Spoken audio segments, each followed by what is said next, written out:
Alors, dis-moi, qu'est-ce que c'est que ce syndrome dont tu vas nous parler, Patrick?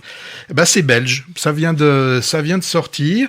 Donc, ça s'appelle le syndrome des amours passés. Alors, c'est quoi ce syndrome? Tu vas me demander. Tu me l'as demandé. Oui, tu me l'as demandé. Mais je le connais. Mais c'est curieux, hein, comme Alors, histoire. le syndrome, c'est Rémi et Sandra. Ils n'arrivent pas à avoir d'enfants, enfin, en tout cas, naturellement.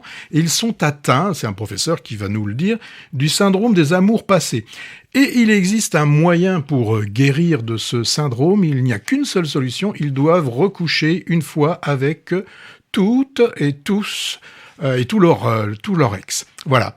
Alors, c'est un film qui nous est présenté comme étant décalé, comme un film comique, drôle, puisque les réalisateurs, hein, je n'en ai pas parlé, Anne Siro et Raphaël Balboni, nous avaient déjà proposé un autre film hein, que tu avais vu. Ouais, La vie démente. Une vie démente. Une comédie sur la maladie d'Alzheimer. Il fallait le faire, hein, ils l'ont fait. Oui. Alors moi je l'avais pas vu. Hein. Par contre j'ai vu ce film. Alors c'est un film.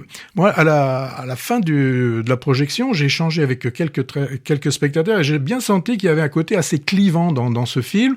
On aime ou on n'aime pas. Et toi? Alors moi, je suis plutôt dans la partie de ceux qui n'aiment pas. Ce qui m'a surtout, enfin la première chose qui m'a gêné hein, d'un point de vue formel, c'est le jump cut. Alors le jump cut, en bon français, c'est plan sur plan.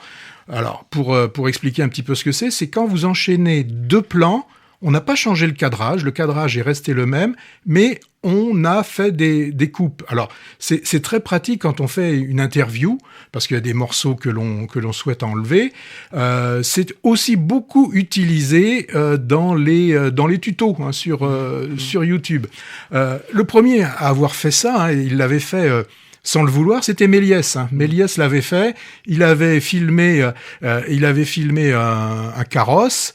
La pellicule étant terminée, il refilme. Il change pas la caméra. Et à ce moment-là, c'était un corbillard qu'il filmait. Et donc, on voit le premier trucage du cinéma. Et Godard l'a utilisé aussi volontairement. C'est-à-dire une absence apparente de montage, finalement. Là, donc, pour moi, il y a pas de montage. Alors, même, je trouve... Il y en a qui l'utilisent pas mal, c'est dans scène de ménage à la télé sur la 6. Hein. Sauf que là, je trouve que c'est beaucoup plus inventif, mais surtout, ça dure beaucoup moins longtemps.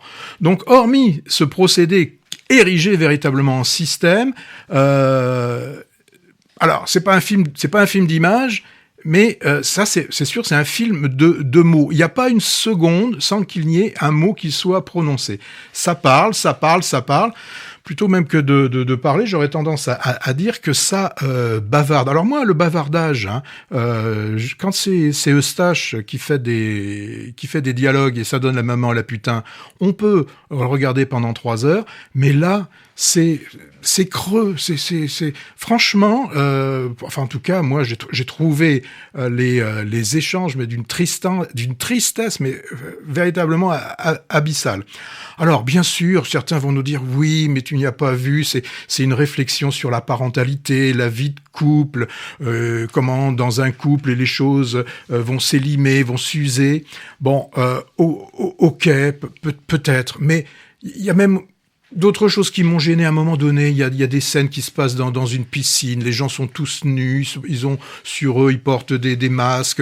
Bon, alors à ce moment-là, est-ce que il y a un intérêt dans le film? Est-ce que simplement c'est assouvir un fantasme, un délire? Bon, moi je dirais un peu comme devant la pipe du tableau de Magritte. Hein, plutôt que dire que ceci n'est pas une pipe, moi je dirais que le syndrome des amours passés, ceci n'est pas un film. Dis donc, tu me l'as pas bien vendu là. Je voulais y aller, mais je sais pas si j'irai du coup. Hein.